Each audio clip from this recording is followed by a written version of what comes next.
Hey, what's up, guys? We are back for another week of live stream. I hated to miss last week, but we had some family in town, and there was just no way I could kind of make that work. And so, but hey, I'm glad to be back tonight, and we've got some fun stuff, I think, going on tonight. There was a live stream last night with my buddy Russ with Dapper Dividends. And one of the questions that came up was about AI. And I thought, how cool would it be if we could develop a portfolio using AI and then track that portfolio and see how it performs? So we're going to do that tonight. I've got some initial criteria, and I'm going to share that with you guys here in a few minutes. And we're going to, I'm going to get you to add some criteria to that, and then we're going to actually turn that over to Chat GPT. We're going to ask it to build us a portfolio with the number of shares, the whole deal, and then I'm going to take that not while you're on the air, because it'd be like watching ice melt or something like that. But I'm going to take that, put it in a spreadsheet. We're going to track that along with the S&P 500, NASDAQ, my portfolio, whatever the tracking stuff is. So I think that's going to be fun. I think we're going to have a good time with that.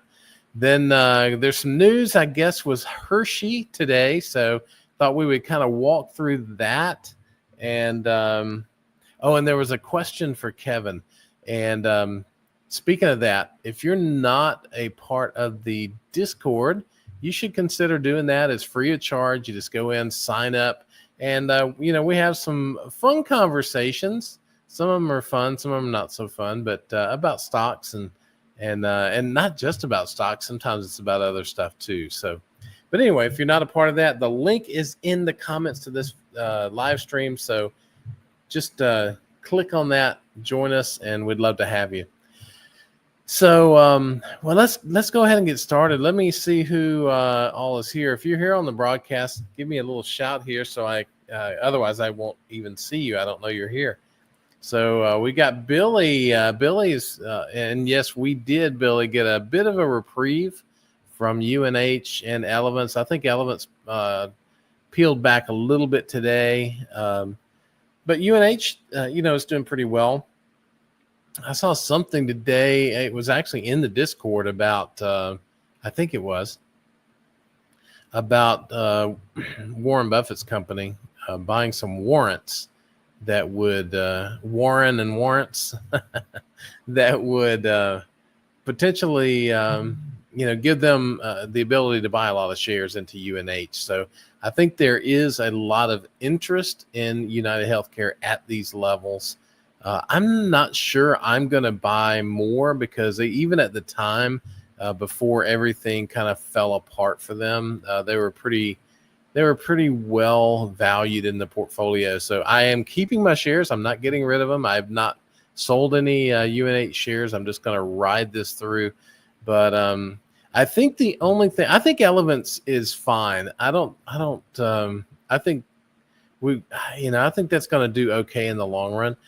Where I think we may have some struggle, Billy, and both having UNH, I think we can kind of speak candidly and frankly about this, but there are some investigations underway with UNH, and I think we may see some things depending on how those investigations come out. So I don't think they're I don't think they're in the clear on those things yet. I hope they are at some point. And if they are, I think the price jumps up. But if not, I think we could be in for a little bit more rough water with those guys. But anyway, I think it's a great value right now. It's one of the 4 stocks that are on my buy list. But again, I'm not buying it because I have enough of it. But it is certainly a buy. It's one of the 4 stocks. There's only 4 stocks on my buy list. So that means everything's a bit overvalued. Elements actually is one of the other ones. So there's 2 of my 4 right there. All right, we got Michael Swami in the house. Good to see you, man. Hope everything's good down in H-Town.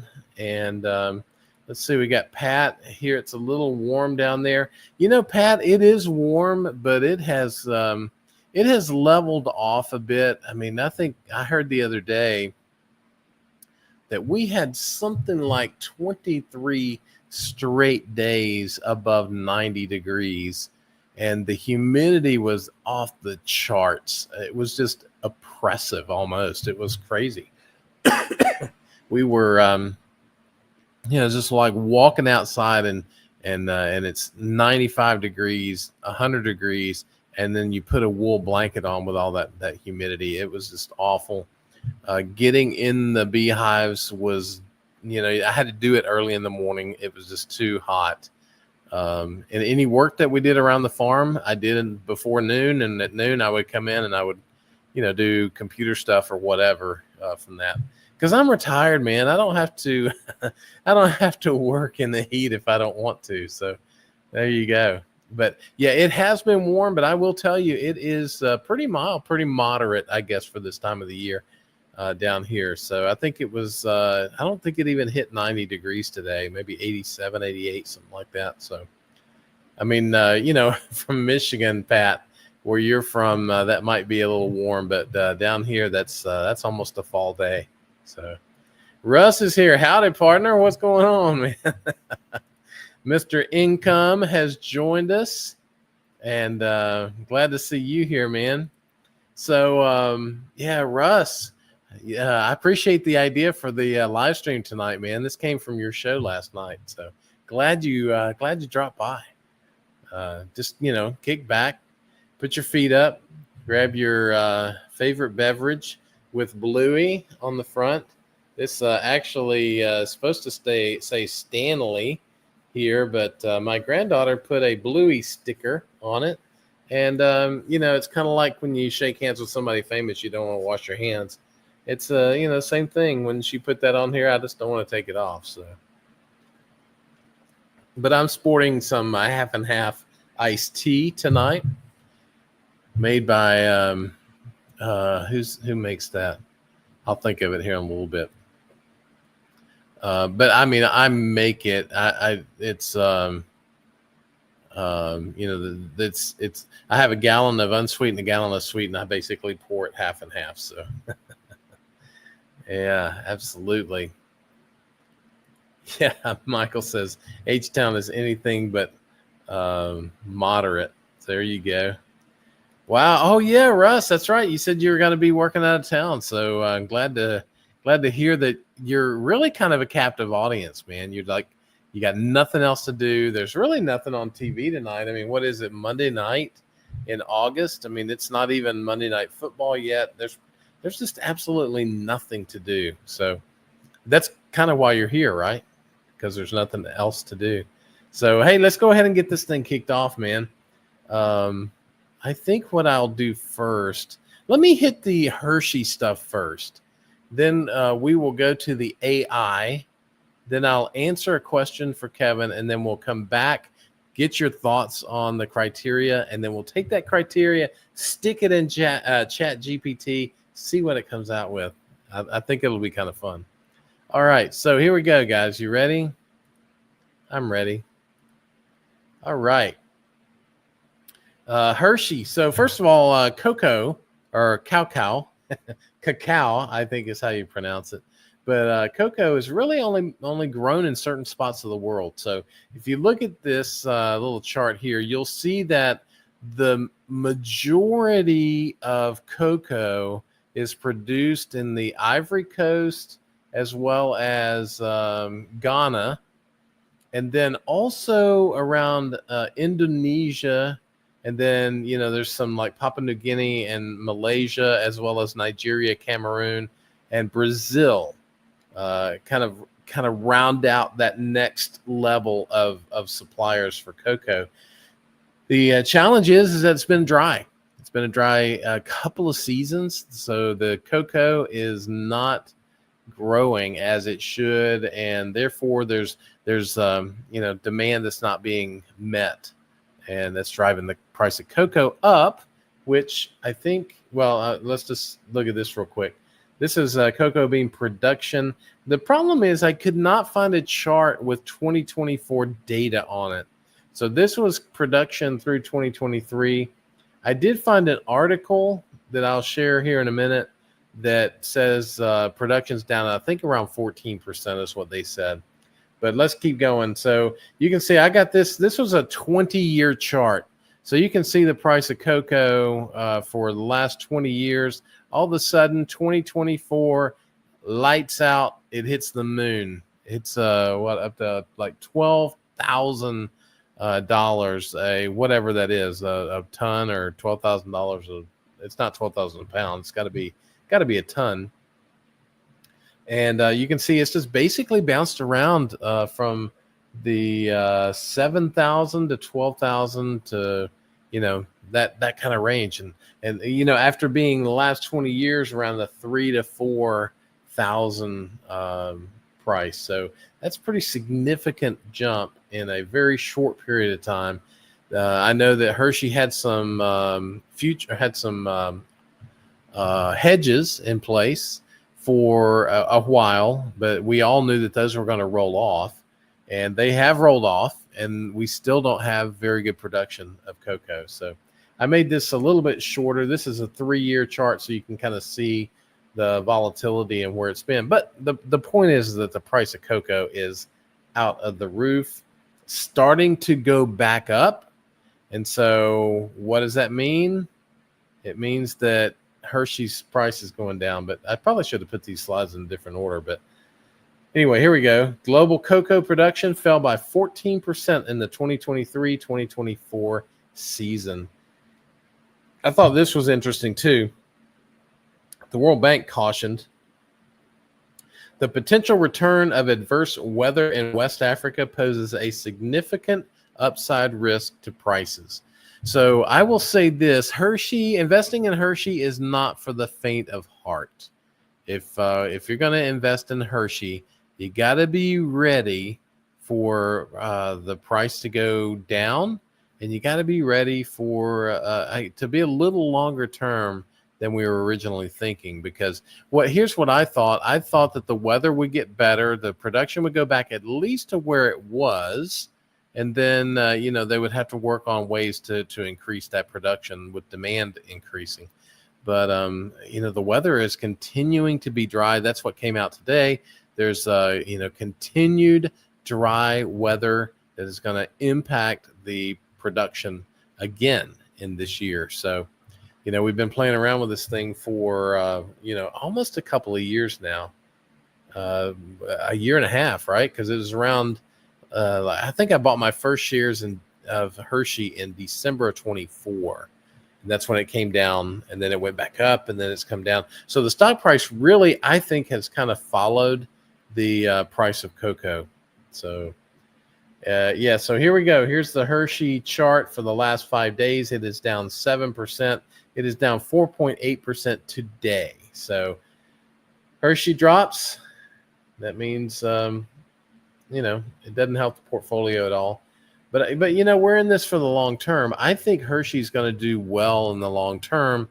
But I was thinking that this commodity issue would be fixed sooner. It's not. But I still think that buying Hershey at these levels in 5 years, I think we will be glad we did. So I've got, and I'm not saying to go overweight on Hershey's.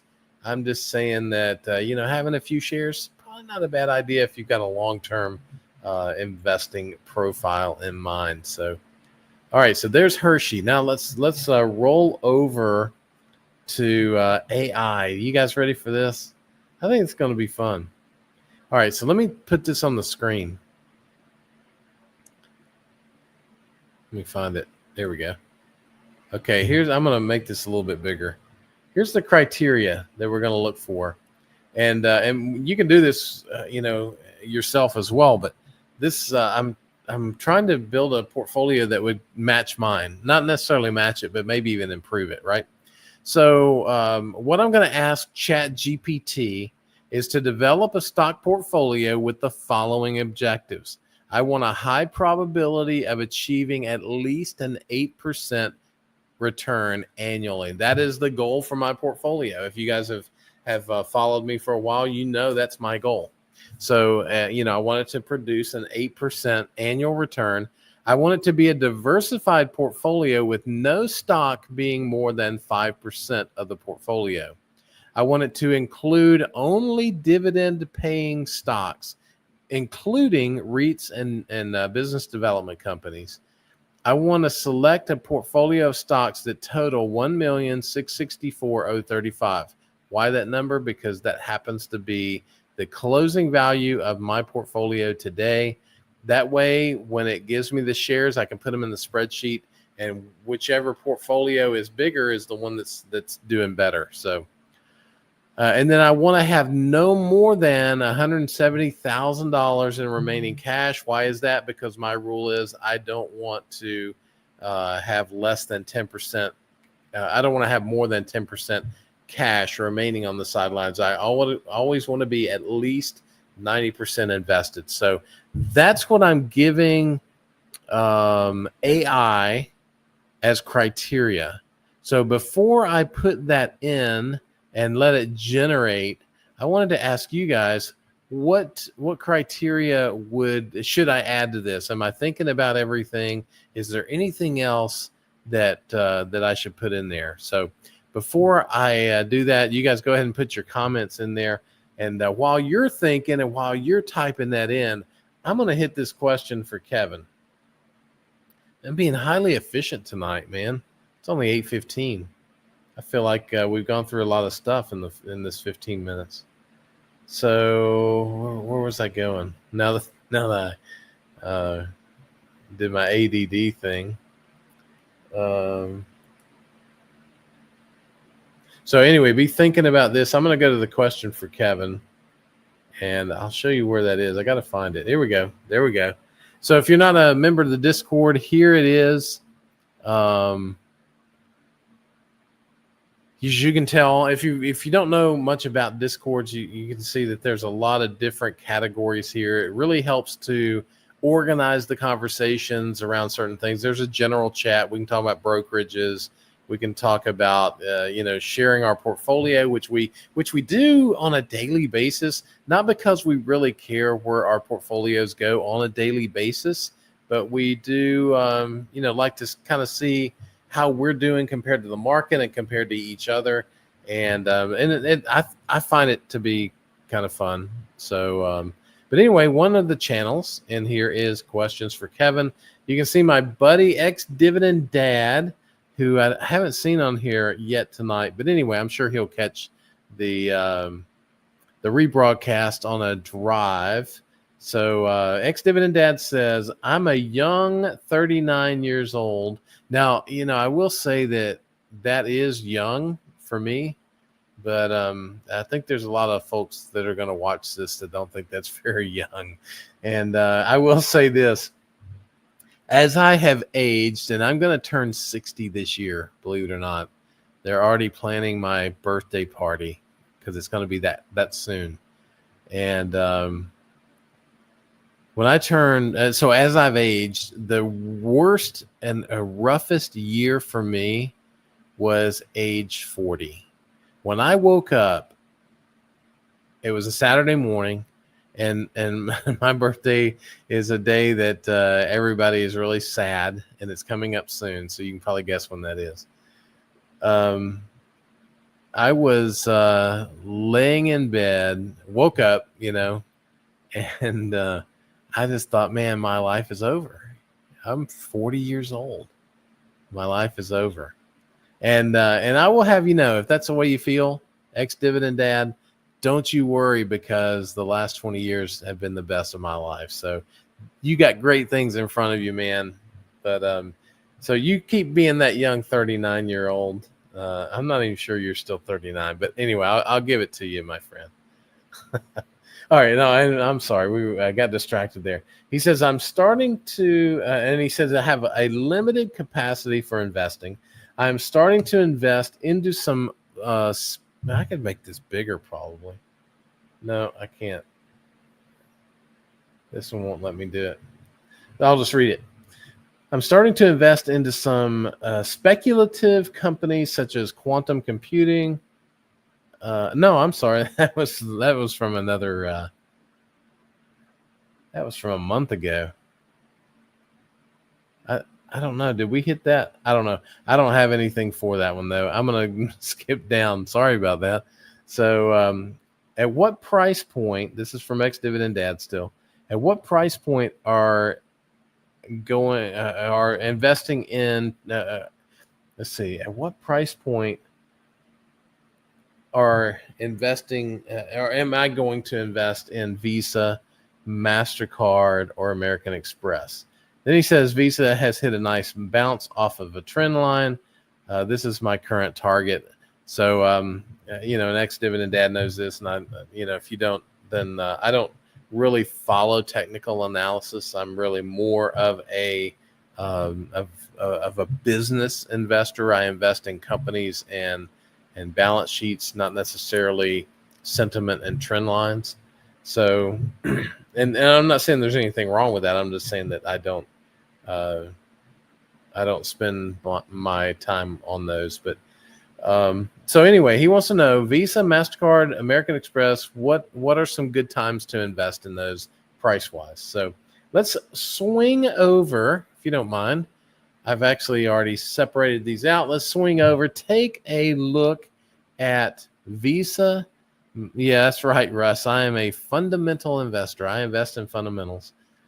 That's a good way to put that. So let's look at Visa, MasterCard, and American Express. So I actually, full disclosure, I own Visa. I bought Visa. I don't remember when. I've had it for a year or so. But let's take a look and see. My model says there's not a nickel's worth of difference in any of them. Okay, so my model says, hey, you can expect 12% return from Visa, MasterCard, 10% from American Express. So that kind of is a way for me to wait whether it's time to buy. I would say there are better stocks out there at the moment than these guys. Analysts are saying 19% for Visa, 11% for MasterCard, and 12% for American Express. They all have wide moats. They are all, at least from Morningstar's perspective, they are all overvalued. So we've got Visa, who is 10% overvalued. We've got MasterCard, that's 15% overvalued. And we have American Express, who is 12% overvalued. Now, there is return on capital for Visa and MasterCard, but not for American Express. And I think it's probably because American Express has some banking in its portfolio, so you don't get return on invested capital from a bank. So what I'll do is, we can look at this from Visa, MasterCard, but maybe it's better to look at return on equity for these guys, just because I can get to that pretty easily. But I'll have to go to a different software to get that. They all have medium uncertainty. Dividend safety, we have 99 for Visa, 99 for MasterCard, and then 80 for American Express. Dividend yield, they're all in the same ball game, 0.5, 0.7, and 1.1. They all have roughly the same buyback yield, so their total shareholder yield is again, all in the same range. So there's really not a lot that, in my mind, there's not a lot that separates these companies. So, but real quick, let's go here. We'll just have to remember these as we look at them. American Express. Let's look at the return on equity. American Express has the last 12 months, let's just take that number, is 33%. That's a pretty nice return on equity. Let's take a look at Visa. So we got 33. Remember 33. Visa is 52. And then we have MasterCard. So 33, 52, and 177 for MasterCard. So I think the point is that all three of these companies make a lot of money, and but from my perspective, I don't see. I think Mastercard probably is has makes more money per capital unit, let's say. So I think in terms of efficiency, maybe Mastercard is better. I think, but right now, ex dividend dad, I don't think I'm investing in any of these. I have Visa. At the time I bought Visa, I could have bought Visa or Mastercard. I felt again at that point they were the same company. It's kind of like Lowe's and Home Depot. It just depends on which one you like the best. So I would, if you're wanting to invest in them, I don't think it's a bad time. I mean, a expected return of 12% is not bad. So if you want to invest in them, I think that's fine. They're fantastic companies. They got great balance sheets. But at the end of the day, I picked Visa at the time, and let's take a look real quick. This will be kind of fun because I don't even know. What's the return on Visa? So I'm up 26% on Visa, and it's been about a year, so that's not a bad return for a year. So yeah, good stuff. And so I think I would pick. I would probably pick if I were to do it right now today. I would probably pick Mastercard first, but I think Visa second. And I'm not a huge fan of American Express, but it's not big. It's just a personal thing. It has nothing to do with their business model. So, all right. So let's see. Has anybody come up with any other? Oh yeah, Michael, this is a good idea. Return on invested capital. Let me switch back over here to. So what do we want that to be? We want to invested capital above return on invested capital above 10%, maybe. I'll type that in here. Each company. Here, let me get where you guys can see it. So it's not as boring. It's still boring, but maybe not as boring for you guys. Each company must have a return on invested capital above, let's say 10%, just for grins and giggles. All right. Yeah, that's a good one. Thanks, Michael. Yeah, I don't know. We might refine it with the sector, but by me saying diversified, I think it's going to give us a bunch of diverse, I hope it's going to give us diverse companies, which would also lead us to diverse sectors, but we'll have to see. Oh yeah, we got Fast Eddie in the house. Good to see you. We got Janice here. Good to see you, Janice. Let's see what else we have.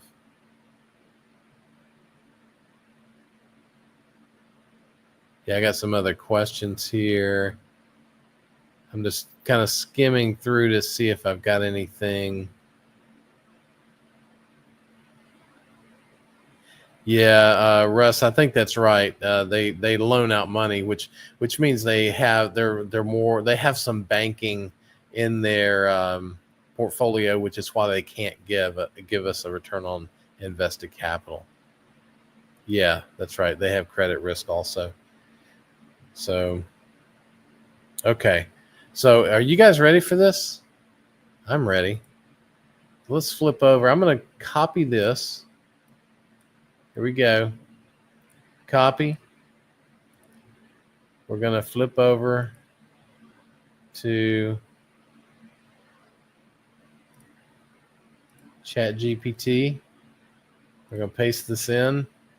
And we're going to hit enter and see what happens. It's searching the web, baby. This is good. Stock selection and rationale, return on capital above dividend paying, chosen stocks. So it looks like it's given us 3.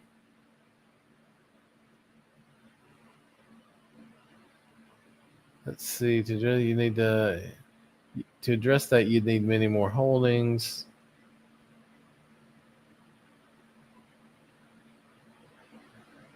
Next steps to meet all the criteria. Need significantly more diversified positions. Yeah, no, that's what I asked you to do. Would you like me to continue building with more names to meet? Yes. Yes. Thinking longer for a better answer. Building stock portfolio, verifying. This is incredible. I mean, just think about how long. It'll be like a quick question before I start. Do you want 20 equal weighted holdings? So the entire portfolio is allocated, 170,000 would be satisfied. Or would you prefer a different number weighting at or some smaller tilts? I replied 20 to convert equal, or say the number approach you prefer, and I'll proceed. What do you guys think? Think we should do equal weighting? Because that's not the way I do my portfolio, but I'm afraid to get it too complicated. So I think I'm just going to do equal weighting. See what happens. Searching the web. Here we go. Isn't this fun? Oh, wow. I'll research and select 20 qualifying dividend payers. That means once I have the list, I'll fetch current prices, compute the number of shares, market value. Shall I start assembling this list? Yeah, I thought I'd ask you to do that. So, yes. Searching the web.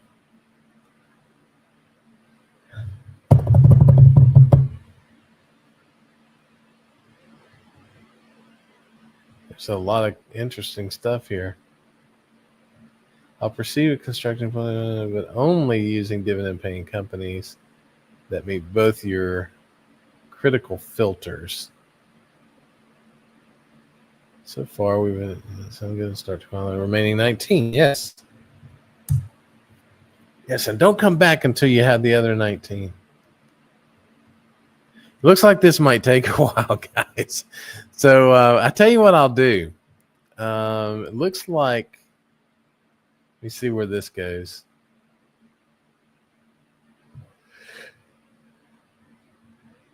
All right, so there. Oh my goodness, it's got Starbucks in there. That's incredible. So we're down. We've got 6.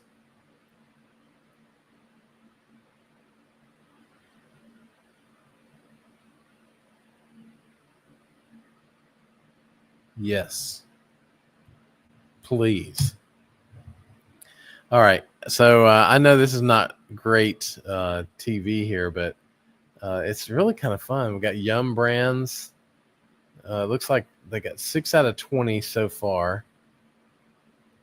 To reach 20, I'll now identify 14 more, ideally spanning various sectors. There you go, Michael. It already knew that.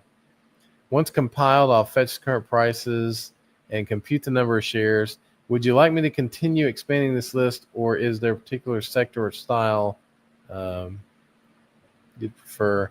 I would say, please proceed.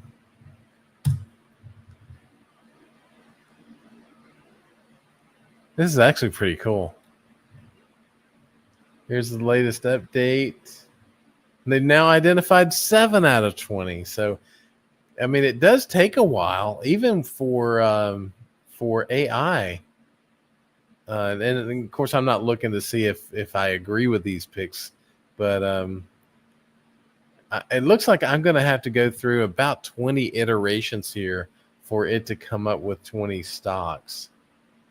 Meeting the I'll fetch. Next step, I'll begin sourcing and confirming. I think the return on invested capital is throwing it for a loop, maybe. Would you like me to target any specific sectors? Let me know, or I'll proceed with the diversified. I'm going to say, please proceed. It's always good to be nice to AI, right? Using, please, thank you. So how many do we have now? Oh, to finalize. All right. Let's see what we got here. Here it is. Oh, this is 11. They've got 11 out of 20. All right. Let's take a look at these 11 real quick. You got Yum Brands, and you have Apple, MasterCard. Hey, look at that. Maybe they heard us talking about it, but MasterCard is who it selected. We got Pepsi, we got Philip Morris, Starbucks, which I think my buddies, both Ryan and Russ, have jumped, at least started to get rid of their Starbucks positions. Johnson & Johnson, Microsoft, that's not a bad choice. KO, which is Coca-Cola, Abbott Labs, and Illinois, what is it? ITW, I think, is Illinois Toolworks. So, we're at 11 now. This is actually pretty cool. So if I can get this to 20, what I want to do is take that and put it in a spreadsheet and have it track every day. So, yeah. So, imagine, us going through our due diligence, how long it takes to do that, how much time we invest in that. I'm really glad to see that AI is even choking a little bit on doing the due diligence. I'll identify 9 more dividend companies. Once finalized, I'll fetch their price data and calculate shares. Now, what are we going to do if this actually kicks the crap out of all of our portfolios? I don't know. Would you like to focus the remaining picks across any, or shall I continue? Broadly diversified. Yes, broadly diversified. Let's see if I get 13 out of 20 now. We'll see. Hopefully it doesn't go backwards. We were at 11. Great. Here's the refined set of 20. It says there's 20. The final 20. Here we go. Here are all 20. Are you guys ready? This is awesome. We got Microsoft. We've got Abbott Labs. We've got Illinois Toolworks. We've got Coca-Cola. And those are the only charts that it gave me. Let's see. I think we've been through those. Abbott. Oh, it included Main Street Capital, which is not a bad thing. And then it says confirmed live prices. So it's picked. The additional picks now are KKR, which is an interesting choice. I'd have never thought of that. Verisign. I don't even have that on my watch list. Plus 2 to 3 more ensuring broad sector mix. Would you like me to? Yes. No, I want to proceed. Please. We're getting close, guys. Proceed. Because what is that? That was 13, 14, 15, 16. So that was, I think, 17. Here we go. This is amazing. Here are the complete 20 stock. Come on, let's do it. We got this. Holding details. Are these 20?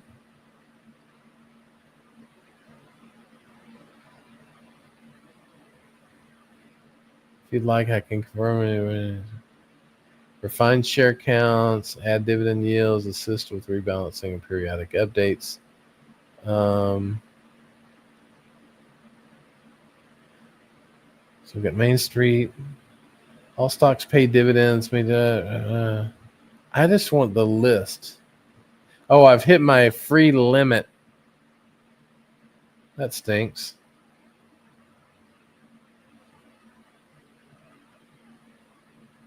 So my model resets tomorrow at 1:29 a.m. Okay. Well, looks like we hit a snag here because I don't have the paid version of this. I would say show me the ticker.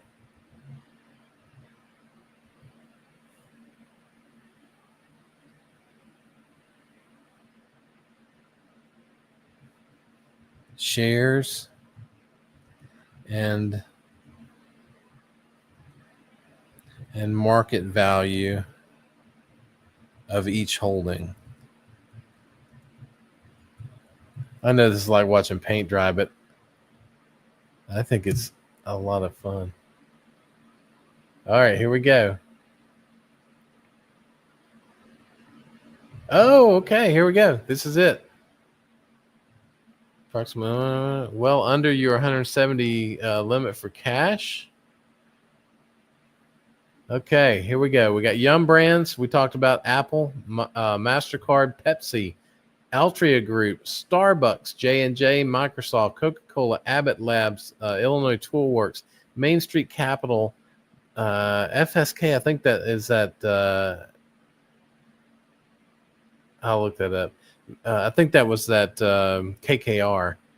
And then VeriSign, Chubb, Aflac, Colgate, MDT, don't tell me, MDT, Medtronics, Procter & Gamble, and Caterpillar.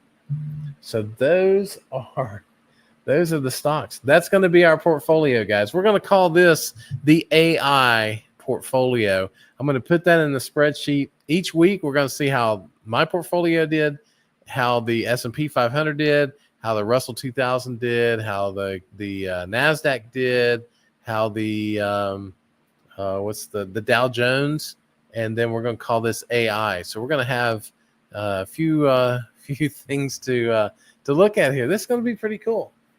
Are any of these surprising to you guys? Are you surprised that it didn't pick something? That's good stuff, man. Let's go back over here. I'm sorry, I've been so enamored with I've been so working so hard to try to impress you with my typing skills that I haven't been watching the list here. So,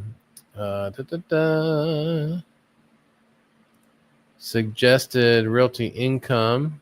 That's funny.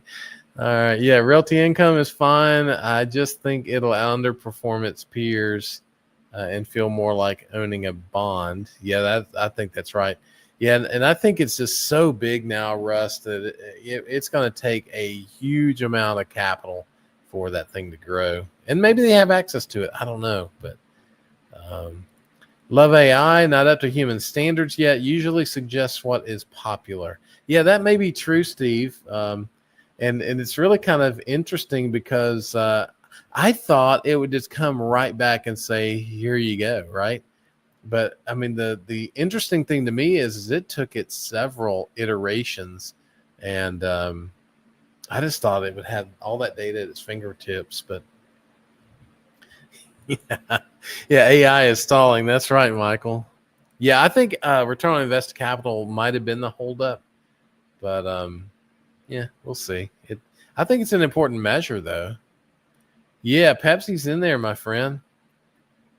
Yeah, yeah. Let's start a GoFundMe so I can get the premium version. What is it, like $30 a month or something like that? So yeah, I don't make that on YouTube, so I can't afford that.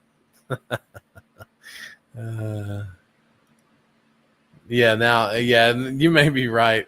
Once I get behind the pay window, now I don't know. Should I? I'll do that on my own time, Russ. I'm not familiar with Gemini. I just know about Chat GPT, so maybe Gemini would work better. So, Steve, the way I understand it is it's right around $30 a month for Chat GPT. I'm sure there's a lot of other formats, a lot of other platforms out there, but just for my buddy Russ, Gemini AI. Let's see what Gemini will do. Your personal AI assistant. Here we go. We're going to copy. And we are going to paste. Are you ready for this, Russ? This is for you, my friend. I said I was going to do it on my own time, but why would I do that when I can do it on y'all's time? You ever heard that boss makes $1, I make a dime, I take a dump on company time? Russ, you should use that tomorrow when you go into work. So, all right, here we go. Stock portfolio. Just a sec, it says. Oh, it's got 21 holdings. Total remaining cash is 1.9 million. How did it do that? Portfolio consists of this dividend paying stock. No single stock makes up more than 5% of the portfolio. Stock holdings. All right. I'm going to get rid of that. Let's see. Oh, it did it a lot faster. Look at that. And it didn't do the equal weighting. It did various weightings. So that's good. It's got Main Street Capital. We could have two portfolios. We could have Chat GPT and we could have Gemini. This is we're gonna have like a whole thing to talk about every week. Aries Capital. So it picked both Main Street and Aries Capital. 6th Street Specialty Lending. That sounds like fun. Realty Income. There you go, my friend. Gladstone Capital. Gladstone Investment Corp. Those must be, some closed-end funds or something. TJ Maxx, Altria, Starbucks, Federal Realty Investment Trust. I think my buddy Russ talked about that last night, and I always wondered why they didn't put an A in there. I mean, that would have been, they missed a great opportunity. Instead of having a ticker that is FRT, why didn't they have a ticker that is FART? I think they missed it, man. I mean, everybody would buy that. They wouldn't even care what the company did. They would buy a share of FART. So, Verizon, okay, come on with it. T. Rowe Price, PPL Corp, that's a utility company out of Pennsylvania. Pebblebrook Hotel Trust. Kilroy Realty, my buddy Ryan would love to hear that. So, Kilroy, we got Yum Brands. So that seems to be a pretty common thing. Americold Realty Trust. So a lot of REITs in here. Canadian Natural Resources Limited. Never heard of this. Macerich Company. Host Hotels. And Boston Properties, Inc. So there you go. So you know what? I'm gonna copy both of those, put them in a spreadsheet in my model here, and just have it track. It'll pull the prices every day, and I can see how it's going. I might even share some of this in the Discord as we move forward. So that's good stuff, man. Lots of good stuff. But yeah, Russ, they didn't pick Google. I don't understand. Why wouldn't Gemini pick Google? It just doesn't make sense. Let's see. Oh, Mr. Income's getting in the battle here. What is he saying? It mostly looks like the dividend aristocrats list. Not that it's a bad idea. Yeah, and it could be. But again, they have to have a greater than a 10% return on capital. So we got that going for us. Yeah, I think, Steve, I think it'd be a lot of fun. And I can update you guys every week on, where the portfolios are tracking. Yeah, lots of BDCs, REITs. Steve says, when I was in high school, we had to try to beat the dartboard. Oh, for stock picks. Yeah, so you put like stocks on a dartboard and you have the dartboard select. Yeah, no, that's right. And it's just going to kind of be interesting because if we can get this to maybe there's more criteria, right? That there's, when we're selecting our stocks, when we're doing our due diligence, there's a bit of gut in that, right? It's like, I just don't trust that management team or, that strategy is just not very good. But if we can figure out a way to get this criteria right, maybe it provides a great basis for at least providing stocks for the rest of our due diligence. So I think that's going to be pretty cool. All right, where to now, guys? What do you guys got on your mind? There was something else somebody had up here? I'm not sure if I'll be able to find it quickly. There's somebody that wanted to look at a particular stock. I think maybe I'm dreaming. Oh yeah. Oh, here it is. It was Fast Eddie. So Fast Eddie has a question. He says, "I know you have a lot of real estate, but if you only had your dividend portfolio and the paid off house you live, could you afford to live on your current dividend portfolio?" Yes, I could. My portfolio, if my target is around 8%, then what that means is, here, let me just do the math real quick.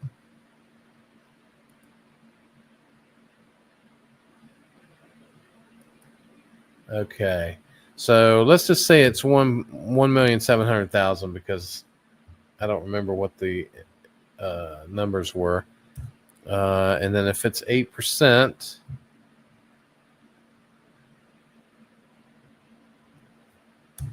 so if I do plus this times this, didn't that give me $136,000 a year? My expenses, my budget is somewhere around $100,000 a year, so I would still have $36,000 to pay income taxes and continue to saving. So if it didn't make that, then I would have to eat into the principal, which wouldn't be real excited about. But I think what I would do if I had to just live off of, you get to see my little chart here. I'm sorry, I got distracted there. So if I had to live off of my, just off of this portfolio, just off of the 1.7 million, I would probably shift more of that portfolio into like dividend yield. And so I would curb the growth a bit. I have a lot of, actually, you can see it on the dashboard here. Let me make this a little bigger for you. So I have investments by category, investments by mode, and investments by sector. So you can see here that I categorize each investment that I have as either an income investment.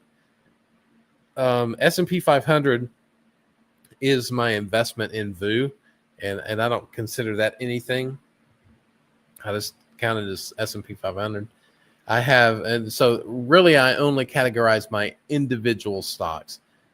So that's what I do. So income, value, and growth. You can see that 42% of the portfolio is growth, and they're not what I would call growth stocks, but they are dividend growth stocks, if that makes sense. So that means that 75% of my portfolio is either in the S&P 500 or it's in stocks that I consider to be dividend growth stocks. I only have 13% in value and about 10% in income. If I were to try to live off of that portfolio, I would shift, Fast Eddie, I would shift probably more of that growth into the income side, so that instead of targeting an 8% return, maybe I would target more like a 10% return, and have more of that guaranteed, or maybe still keep the 8%, but have more of it guaranteed, more of it from a dividend perspective. More of it flowing in cash every quarter, as opposed to the growth that we're seeing. But I will tell you this, man. I will tell you this. Let me go to this. That's the growth in the portfolio since April 6th of 2021. So out of the $569,000, only $133,000 is from dividends. The rest of it is growth. And that's why I love to tell you guys that even for me, as somebody who's retired, 60 years old, I still look for growth, because it is the way to get ahead in this world. But if this was all I had and that's what I had to live on, I would probably shift some of that into higher dividend paying stocks, so that more of my money would come in every quarter, as opposed to being fluctuating with the market. So Hopefully that answers your question. That was a great question, Fast Eddie. Man, you're bringing it tonight, man. You are bringing it tonight. Let's see. We got a question from Janice here. What causes the market to be so overvalued? Yeah, that's a great question. I don't know. It has to do with money flow, right? Because there's a lot of money that's flowing in. People are buying stocks. It's hedge funds. It's all of these college endowments.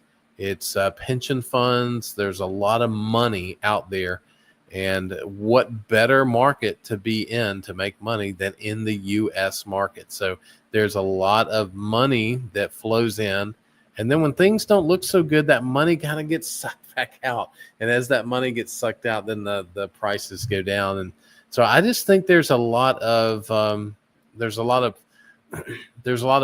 If I were to look at it from my perspective, I'll just share what I think. So I see a lot of investment happening in this country. Whether it all happens or not doesn't really matter. If half of it does, then we're going to have a lot of construction jobs.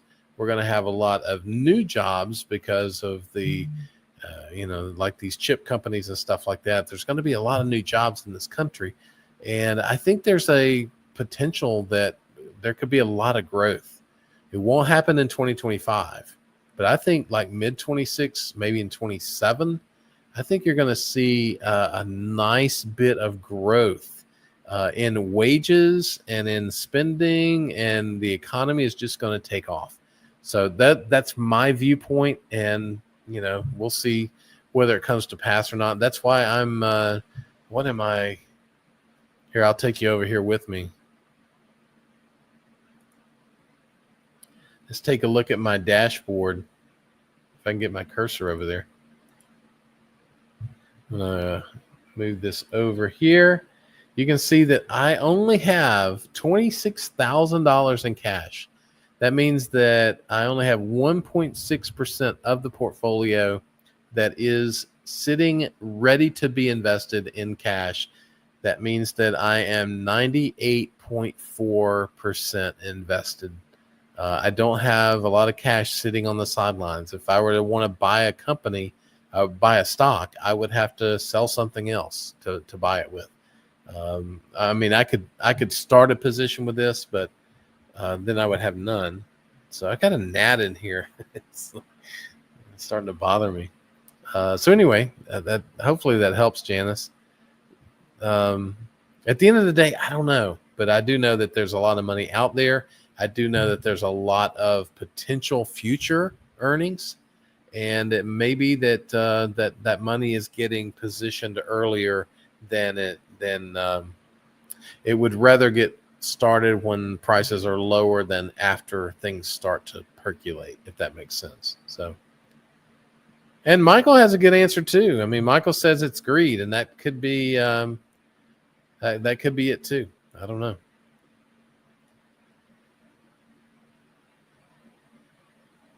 Let's see.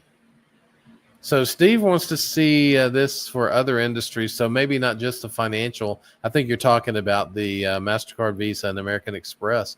Yeah, we could do something like that. And if you want to see something in particular, hit me up in the Discord, man. I will. I'll put it together. And you'll get what you always get from me, and that is my opinion, and it's worth exactly what you paid for it. Let's see. Where did I leave off down here? I think I've hit all of the good questions. And if I didn't hit yours, that doesn't mean I don't think it's a good one. It just means that I didn't see it. So,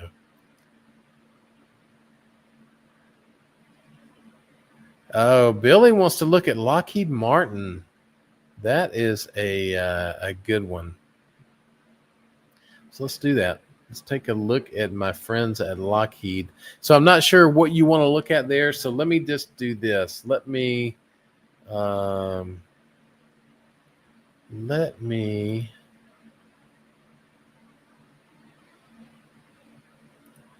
here.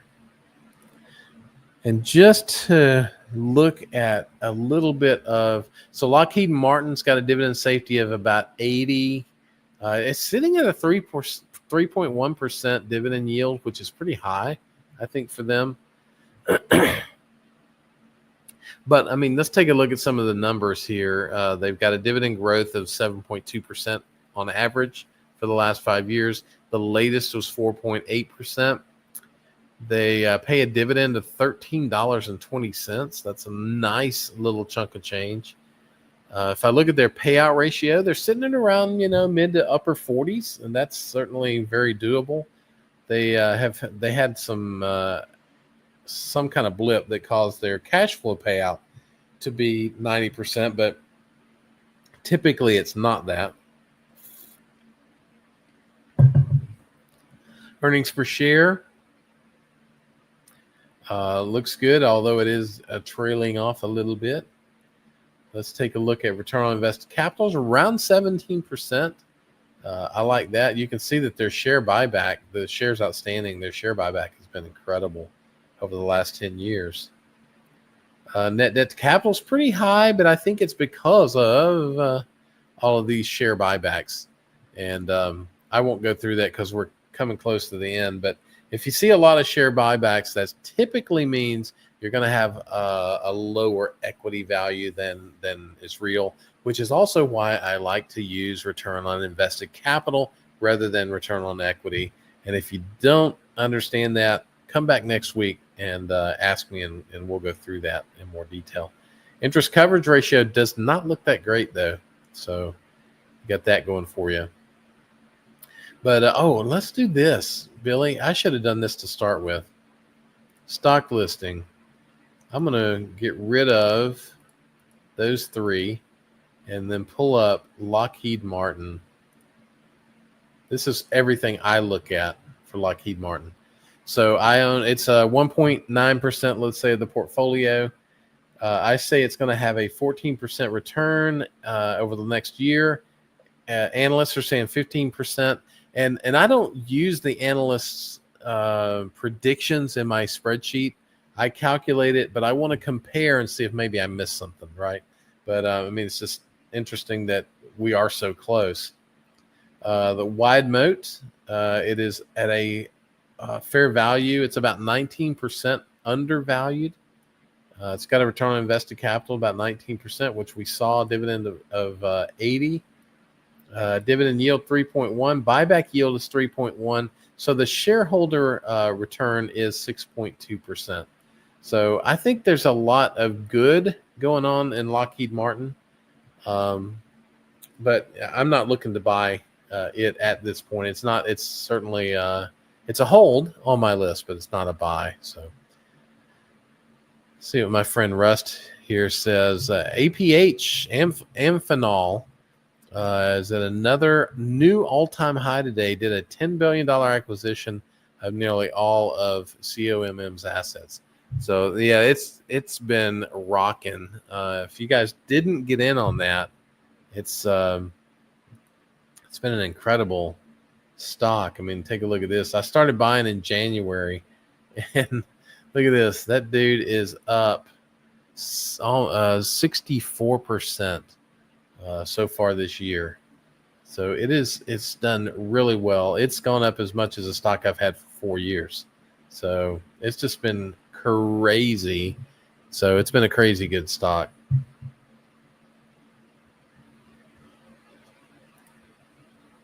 Let's see what else we got here before I kick off. Buybacks, almost $1 trillion in buybacks this year is helping to fuel the market with fewer shares floating around too. Yeah, I think that may have something to do with it as well, Russ.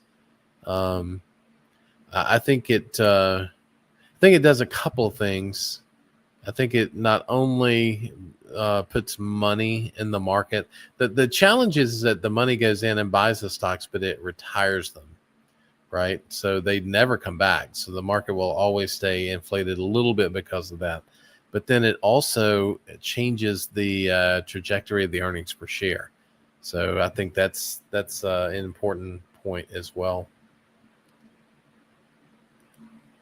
The current backlog for natural gas business is 97 months. Man, that's a lot. That's good stuff, man. All right, guys. Well, I have enjoyed tonight. It is 9:04. I will take these portfolios. I will load them in my spreadsheet. Next week, we're going to start looking at them. And if you got any questions, hit me up in the Discord. And I will just see you guys on the next one. Have a good night, everybody.